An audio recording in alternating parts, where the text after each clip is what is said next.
नमस्कार दोस्तों, आप सभी को होली के पावन पर्व की हार्दिक शुभकामनाएं। होली का त्योहार हमारे प्रमुख त्योहारों में से एक है। यह फाल्गुन मास की पूर्णिमा के दिन मनाया जाता है। फाल्गुन पूर्णिमा की शाम को मंदिरों में, चौराहों पर या जहाँ कहीं भी अग्नि के लिए लकड़ी एकत्रित की गई हो, वहाँ पर होलिका जलाई जाती है। इस आग में नई फसल की, गेहूं की बालियों और चने के होले को भी भूना जाता है। होलिका दहन से अगला दिन धुलंडी अथवा धूलिवंदन कहलाता है। इस दिन सुबह होते ही सब अपने मित्रों और रिश्तेदारों के साथ मिलकर होली खेलते हैं, एक दूसरे को रंग लगाते हैं और सभी मिलकर एक रंग में रंग जाते हैं। आइए अब शुरू करते हैं होली की पौराणिक और प्रचलित कथाएं। एक बार सनक, सनंदन, सनातन और सनत कुमार भगवान विष्णु के दर्शन के लिए वैकुंठ लोक गए। वैकुंठ पहुँचते ही द्वार पर जय और विजय नाम के द्वारपालों ने उन्हें अंदर जाने से रोक दिया।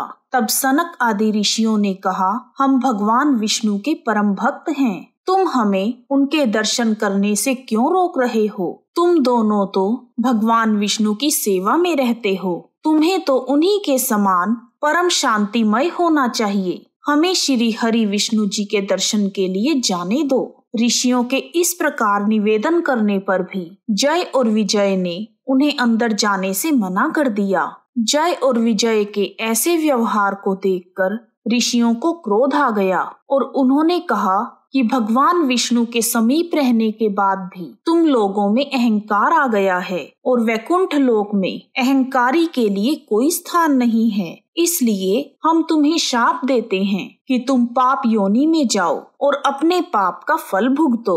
ऋषियों द्वारा इस प्रकार शाप मिलने पर जय और विजय भयभीत होकर उनके चरणों में गिर पड़े और माफी मांगने लगे। जब भगवान विष्णु को सनक आदि ऋषियों के आने का समाचार मिला तो वह स्वयं लक्ष्मी जी एवं अपने समस्त पार्षदों के साथ उनके स्वागत के लिए पधारे।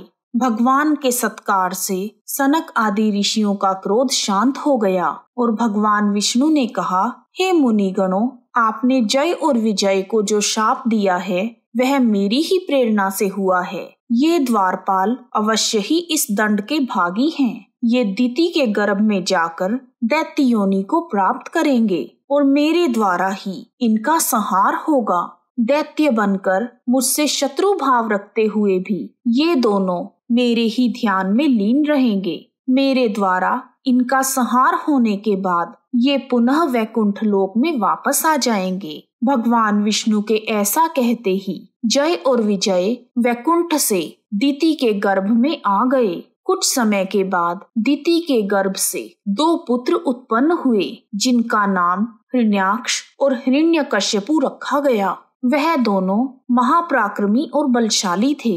उन्हें अपने बल और पराक्रम पर बड़ा ही अभिमान था। हिरण्याक्ष अपने शरीर को जितना चाहे उतना बड़ा कर सकता था।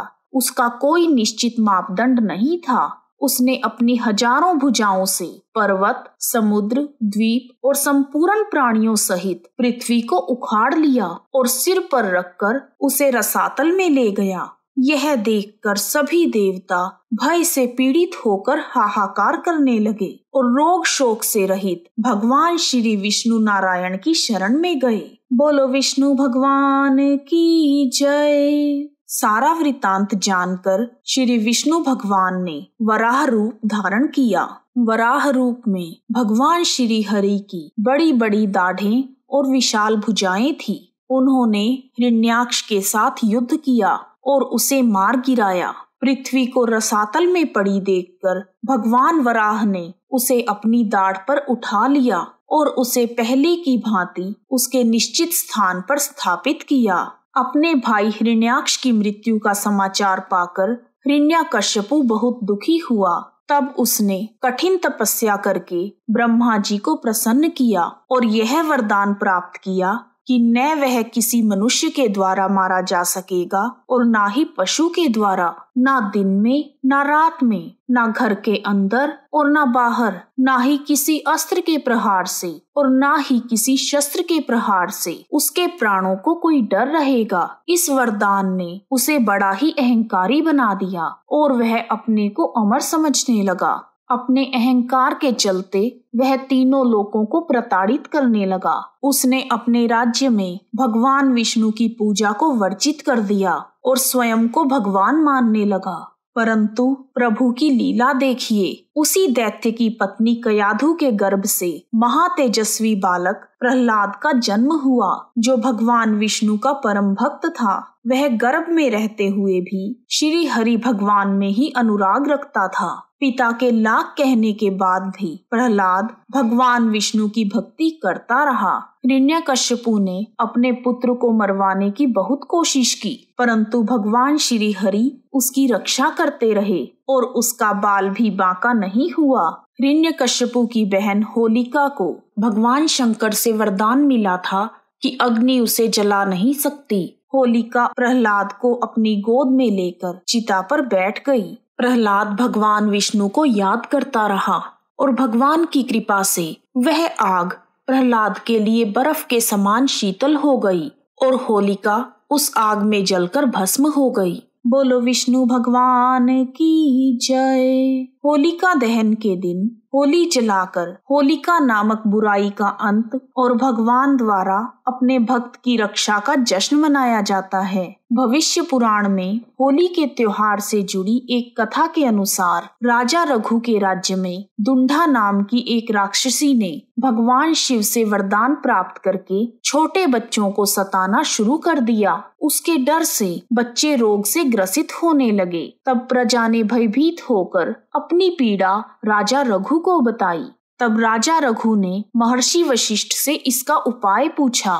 तब वशिष्ठ जी ने बताया कि भगवान शिव के वरदान के प्रभाव से उस राक्षसी की किसी देवता, मनुष्य, अस्त्र शस्त्र या सर्दी, गर्मी और बरसात से मृत्यु संभव नहीं है, परंतु भगवान शिव ने उसे यह भी कहा था कि खेलते हुए बच्चों का शोरगुल या हुड़दंग उसकी मृत्यु का कारण बन सकता है। तब वशिष्ठ जी ने कहा, फाल्गुन पूर्णिमा का दिन शीत ऋतु की विदाई का तथा ग्रीष्म ऋतु के आगमन का दिन होता है। इसलिए फाल्गुन पूर्णिमा के दिन सारी प्रजा एकत्रित होकर आनंद और खुशी के साथ हंसे और जश्न मनाए, तालियां बजाए और छोटे बच्चे बाहर निकलकर जोर जोर से शोर मचाएं, लकड़ियां, घास, उपले आदि इकट्ठे करके उनमें आग लगाएं और अग्नि की परिक्रमा करें तथा उसमें होम करें। तब वशिष्ठ जी के कहे अनुसार राजा रघु और प्रजा ने एक साथ मिलकर यह सब कार्य पूर्ण किए और फल स्वरूप दुंडा नाम की राक्षसी का अंत हो गया। इस प्रकार बच्चों को दुंडा नामक राक्षसी से मुक्ति मिली और प्रजा के भय का निवारण हुआ।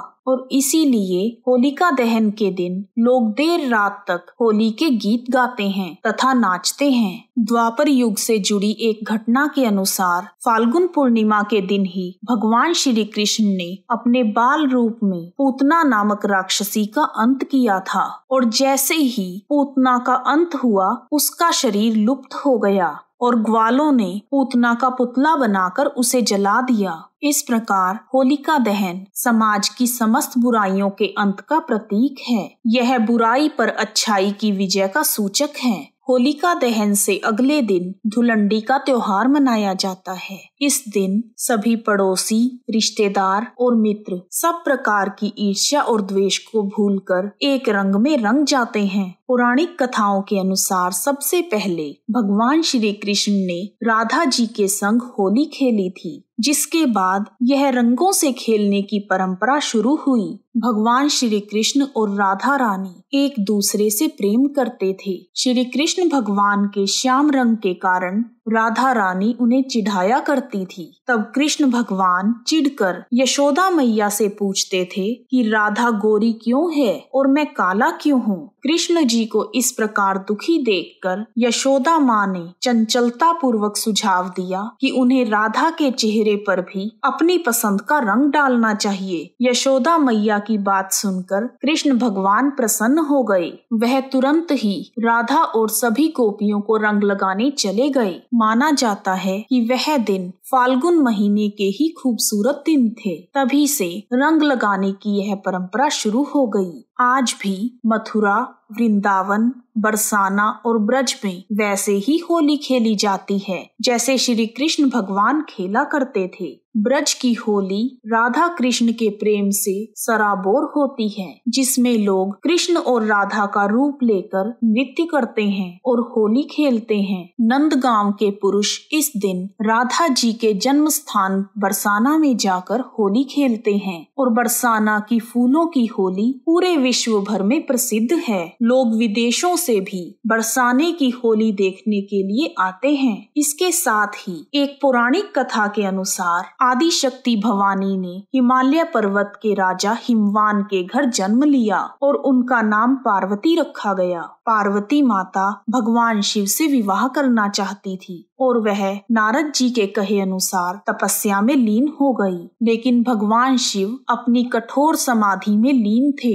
जिसके कारण भोलेनाथ का ध्यान पार्वती की ओर नहीं गया। ऐसे में सभी देवताओं ने मिलकर कामदेव को भगवान शिव की समाधि भंग करने का आदेश दिया। तब कामदेव ने भगवान शिव की समाधि को भंग करने के लिए कई प्रकार के उपाय किए। फिर अंत में उन्होंने भोलेनाथ पर एक पुष्प बाण चलाया ताकि उन्हें पार्वती के प्रति आकर्षित किया जा सके, और उस पुष्प बाण के भगवान शिव पर पड़ते ही उनकी तपस्या भंग हो गई और उन्हें बहुत क्रोध आया, जिसके चलते भगवान शिव का तीसरा नेत्र खुल गया और उनके तीसरे नेत्र से निकली हुई क्रोध की अग्नि ने कामदेव को भस्म कर दिया। तब सभी देवगण एक ओर भगवान शिव की समाधि भंग होने से प्रसन्न थे और दूसरी ओर कामदेव के भस्म हो जाने से दुखी। तब कामदेव की पत्नी रति भगवान शिव के सम्मुख अपने पति के भस्म होने पर विलाप करने लगी। तब शिव भगवान ने उन्हें कहा कि कामदेव द्वापर युग में श्री कृष्ण भगवान के पुत्र के रूप में जन्म लेंगे, और उसके बाद भगवान शिव ने पार्वती जी की तपस्या से प्रसन्न होकर उनके साथ विवाह किया। इस कथा के अनुसार होली का त्योहार वासना युक्त प्रेम को जलाकर सच्चे प्रेम की विजय का प्रतीक है। बोलो शिव पार्वती की जय। ओम उमा सहित शिवाय नमः। इस प्रकार होली के इस पावन पर्व की पौराणिक और प्रचलित कथाएं पूर्ण होती हैं। बोलो बांके बिहारी लाल की जय। जय श्री कृष्ण। यदि आपको होली की पौराणिक और प्रचलित कथाएं पसंद आई हैं, तो कमेंट बॉक्स में जय राधा कृष्ण लिखना ना भूलें। आप सभी का हार्दिक धन्यवाद। एक बार फिर से आप सभी को होली की हार्दिक शुभकामनाएं। होरी खेरे रघुवीरा अवध में, होरी खेरे रघुवीरा।